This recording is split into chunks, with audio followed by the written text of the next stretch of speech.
2001, Delhi whispered one name, the Monkey Man.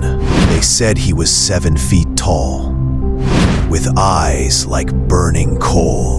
That summer, from my grandfather's rooftop window, I saw him climbing the walls, like a nightmare given flesh. His face, half man, half beast. His breath, a broken whistle dragging through teeth. Our eyes met, and in that silence, I felt death notice me. One night, I heard it again, that whistle.